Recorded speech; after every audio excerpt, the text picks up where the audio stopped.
Yung style lang, pipinturahan lang yan. Pintura daw.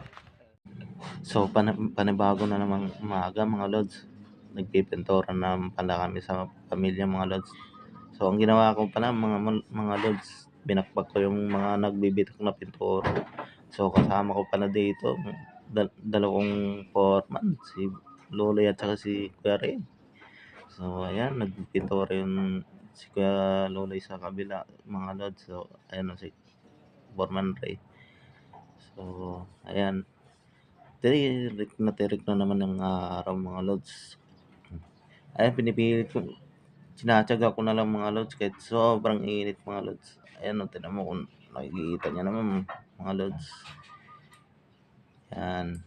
Ayan ang ginagawa namin mga lods. Magkakasama kami gumawa mga lods. So, shout out pala sa foreman ko. Follow and like, share na lang mga lods. Masaya na ako.